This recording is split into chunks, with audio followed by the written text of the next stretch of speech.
I knew something was wrong the moment I saw the blue and white SUV creeping past my fence line, its tinted windows glinting like a predator's eyes. It slowed, too slowly, and for a few breathless seconds, the engine idled in front of my property as if the driver was deciding whether to pounce. Of course, it was her, Karen, the self-appointed queen of the Homeowners Association, the woman whose life seemed to revolve around finding rules to enforce that didn't actually exist, and the same woman who, until this morning, had never crossed the invisible boundary between her petty harassment and outright warfare. But every war has its spark. Mine was a simple wooden post hammered into my own soil. A warning, no trespassing sign. I had barely wiped the sweat from my forehead when I heard the unmistakable crunch of heels marching with purpose. No greeting. No hello. Just a shrill voice slicing the morning air. "What do you think you're doing?" she demanded, hands on hips like she purchased the sun and was now mad I'd stepped into its light. I turned slowly, biting my tongue so hard I tasted copper. "Putting up a sign," I said, "on my land." "That is not your land," she snapped. "It is shared community property, and you," she jabbed a manicured nail toward me, "are trespassing." I almost laughed. I wanted to, because the sheer insanity in her voice made it clear this wasn't about land or rules. It was about control. And Karen couldn't stand the idea that I wasn't under haze. Hours later, it would be this exact moment I replayed in my head as I sat on the tailgate of a police cruiser, watching two officers escort Karen off my property while she flailed and screamed every excuse in the book. But at the time, I simply lifted my phone, pulled up the digital plat map I'd saved months ago, and held it inches from her face. "This is my property," I said. She swatted the phone away. That was her mistake. When my dad died last year, he left me this patch of land, a couple of acres wedged between the HOA-controlled neighborhood and the edge of the state forest. To the HOA, my place was an eyesore, too wild, too natural, too unregulated. To me, it was a last gift from the man who taught me that a person's land is their dignity. Karen had been poking and prodding ever since I moved in. Letters, fines, friendly reminders, accusations. The warnings were absurd. Your grass height is a community concern. Your shed roof color violates aesthetic standards. Your truck is too loud and must be parked out of view by 7 p.m. Every single one of them ended with some version of failure to comply will result in HOA action, which was hilarious because I wasn't in the HOA. My parcel was older than the neighborhood itself. My dad had told me the first day I moved in, laughing as he handed me a stack of papers. "They might try to claim you someday. Don't let them. Karen's the type who'll show up at your funeral and criticize your coffin." Turns out he was right. The sign I put up wasn't even for Karen or her tyrannical HOA. Over the last 2 weeks, someone had been cutting across the back corner of my land. Boot tracks, a discarded water bottle, candy wrappers. I figured it was a bored teenager taking a shortcut. But the tracks got deeper, more frequent. Whoever it was started breaking branches and leaving ruts where the grass had been flattened. I didn't want to trap anyone or set cameras right away. A simple sign usually did the trick. But nothing is ever simple when an HOA Karen is involved. "You are removing that immediately," she said now, her voice quivering with fury. "No," I replied, hammering the last nail. "I'm not. You don't get to decide that. The HOA. I'm not in your HOA, I repeated. "Everyone around here is in the HOA, she insisted. "This entire area is governed by us, and that sign is not approved." I stared at her. "Karen, this property line is 40 feet from the nearest HOA lot. You can't enforce anything on me." She opened her mouth to argue, but I'd already walked away. I knew better. You can't logic someone who feeds on delusion. But Karen wasn't done. Not even close. 30 minutes later, as I sat inside drinking a cup of coffee and watching a raccoon steal grapes from my bird feeder, the knock came. Hard, fast, aggressive. I opened the door to find her standing beside 2 local police officers. "This man is trespassing," she announced triumphantly. "I want him removed." Both officers blinked at me, then at her, then back at me. "From his own property?" one asked cautiously. "He claims it's his," she retorted. But this entire stretch is under HOA jurisdiction. He is refusing to obey community rules, and he assaulted me. That last part hit me like ice down my spine. I did not assault you. She shoved me. Karen gasped dramatically, clutching her shoulder like she'd just been shot. Hard! The officers exchanged a look that said, "Here we go." The taller officer said slowly, "Do you have proof of that?" She blinked. Proof? He pushed me. I held my hands out calmly. I have security cameras installed across the front porch. They record everything. Officer number 2 nodded. Good. We'll review the footage. Karen's face paled. It was a beautiful moment. Furthermore, I added, I have all the property documents inside.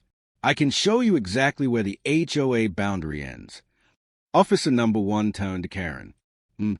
Do you want to wait here while we review the video? Her mouth opened and closed like a fish. No, I just remembered I have a meeting. She spun on her heel and stormed off so fast her curls bounced behind her like angry little springs. But that wasn't the end, because the next morning, she escalated. She returned with the HOA vice president, a clipboard, and a triumphant smirk. We've reviewed the situation, she declared, and the HOA board has unanimously agreed that your sign violates community appearance guidelines. You will remove it within 24 hours or face daily fines. I couldn't help it. I laughed. Hard. Right in her face. Go ahead, I replied. Find me. I'd love to see the legal foundation for an HOA enforcing regulations on someone not in the HOA. Her eyes narrowed. You're making a mistake. And it was in that moment, her tone, her posture, that twisted little smile, that I realized something. Karen didn't just want to control my property. She wanted it. For what purpose? I didn't know yet. But I did know one thing. I wasn't about to let her win. Have you ever felt the exact second a situation crosses from annoyance into a full-blown declaration of war? Because that was mine. 2 days later, I found fresh boot prints, heavy ones, near the back of my land again. But this time, something new caught my eye. A fresh, clean cut in the wire boundary fence, as if someone had snipped it deliberately. And hanging from one of the wires was something that made my blood boil. A small laminated tag. HOA property inspection. Karen wasn't just delusional anymore. She was trying to fabricate evidence. I took pictures, measurements, documented everything. And once I had what I needed, I called the county land office. What I learned turned my concern into pure, simmering rage. Someone had filed a dispute claim against my property line. Someone had tried to redraw the boundary, stealing 30 feet of my land. And the name on the filing? Karen. Full legal name. HOA title included. That was the moment I vowed revenge. And not the petty, sarcastic kind. The kind that would make Karen regret the day she ever stepped onto my soil. The kind that would remind her why the wise never provoke a person who has nothing left to lose. The kind my father would have been proud of. Revenge, I've learned, rarely begins with fire and fury. It begins with patience. Cold, calculating patience. And as I stood in the county records office, holding the fraudulent land dispute paperwork Karen had filed, patience was the only thing keeping me from driving straight to her house and giving her a piece of my mind. But no, Karen wasn't the type you confronted head-on. She thrived in chaos, in confusion, in twisting facts until she became the victim in her own lies. To beat someone like that, you didn't yell. You exposed. So I planned. The next morning, I woke before sunrise and set up a trail camera facing the part of the fence she had cut. I put another near the warning sign she hated so much, and a third near the property corner that she claimed was shared community land. The thing about people like Karen, their arrogance is predictable. I didn't have to wait long. By noon, the first camera snapped. A figure marched toward my fence, bright pink tracksuit, massive sunglasses, and a superiority complex so strong I could practically smell it through the footage. Karen. She wasn't sneaky. She wasn't subtle.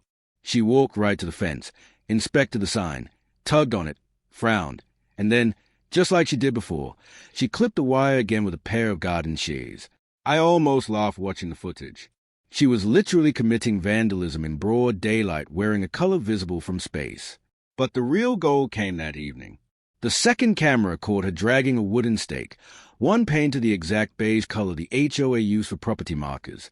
She drove it into the ground on my side of the line, then hammered a laminated HOA tag onto it like she was christening newly conquered territory. I watched the footage twice, 3 times. Each time, I grinned wider. It was perfect, clean, obvious, undeniable. All I needed now was the right moment to reveal it. And that moment arrived the next morning when a letter appeared taped to my front door. HOA violation, unauthorized signage, fence damage, failure to comply, $75 per day until corrected. My patience snapped, but not outwardly. Oh no, I was calm. Too calm. The kind of calm a storm feels right before it breaks. I grabbed the letter, tucked it under my arm, and headed to the HOA clubhouse, the marble and glass monstrosity Karen treated like her throne room. The board meeting was already in full swing when I arrived.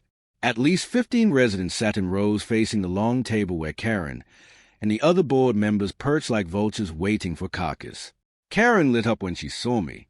Well, look who finally decided to comply with HOA procedures, she chirped. I smiled politely.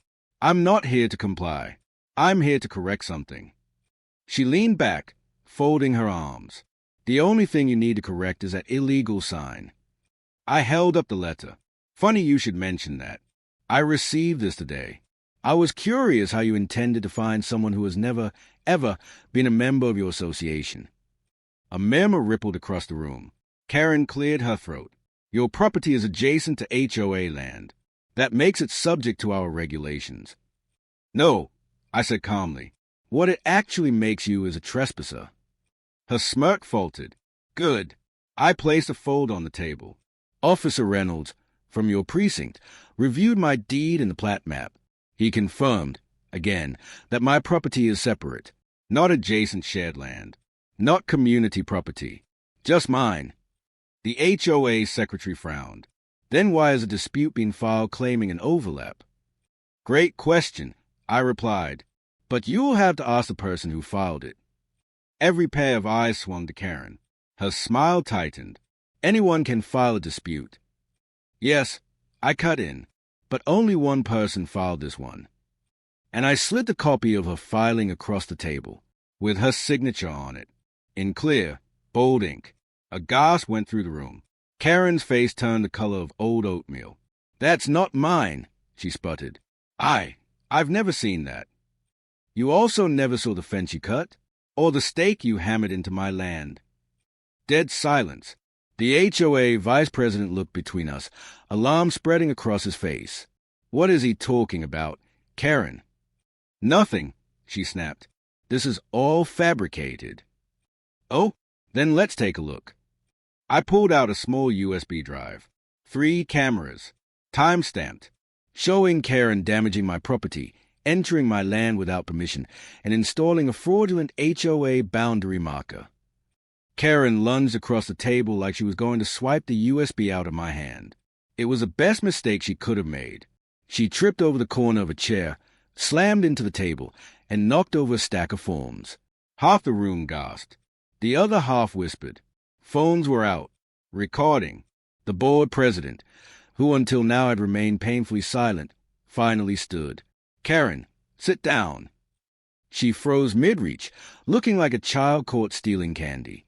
Now, he continued, turning to me, may we see the footage? Oh, I insist. A projector flickered to life. The room dimmed, and there she was, bright pink, garden shears in hand, snipping my fence like a deranged landscaper. Someone laughed. Someone else muttered, "Oh my God!" Karen stood, shaking. This is taken out of context. The next clip showed her pounding a stake into the soil on my side of the property, then staring proudly at her handiwork. Context enough. By the time the third clip finished, Karen wasn't standing anymore. She had sunk into her chair like she was trying to disappear. The board president turned slowly toward her. Karen, this is serious. I was trying to protect property values, she whispered weakly.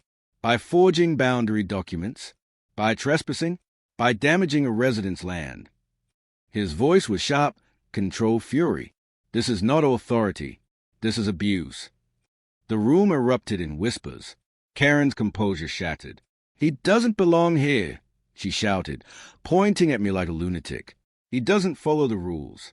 He's messy and uncooperative and refuses to respect the community. Karen, the vice president said, rubbing his temples, he's not in the community. That was the moment she snapped. Well, he should be, she screamed. Everything would be better if I could just manage that land properly. The board president stood. Karen, I'm officially suspending you from all HOA duties pending investigation. What? She blinked, stunned. You can't do that. I just did. That's illegal. No, I said softly. What's illegal is everything you did on my property. Her head whipped toward me. The look she gave me was pure venom, like she wished she could burn a hole through my skull with her glare. But all she said was, "You'll regret this." I smiled. I doubt it. The police arrived 15 minutes later. The board president had called them himself. And when the officers reviewed the footage, the evidence, the property filing, everything, they asked Karen to stand. You'll need to come with us. She sputtered. This is ridiculous. I am the HOA president. That has no legal authority here, one officer said. But trespassing, vandalism, and filing a fraudulent land claim does. She tried to bolt. She actually tried to run. It lasted 3 steps before an officer caught her arm and calmly escorted her out of the clubhouse as she shrieked about lawsuits, conspiracies, and community betrayal. The moment the door shut behind her, a wave of relief fell over the room. I exhaled slowly, letting my shoulders drop. The storm had broken, and I had won. A week later, I received a letter, not taped angrily to my door, but delivered politely by mail. It stated that Karen had been removed from the HOA board permanently and was barred from approaching my property for any reason. A restraining order followed soon after. As for my land, untouched, peaceful, exactly as my dad wanted it. The warning sign still stands. The fence is repaired. No more boot prints. No more laminated tags. No more HOA nonsense. Sometimes I walk along the edge of my property and let the quiet settle around me. And every time I pass that spot where Karen hammered her fraudulent stake, I can't help but smirk. In the end, she thought she could scare me, control me, steal from me. She forgot one thing. A person defending their home is far more dangerous than a bully guarding their ego. And revenge? Revenge tastes best when served with proof, patience, and a courtroom escort standing behind your enemy. The land is mine. The peace is mine. And the victory? That was never in question.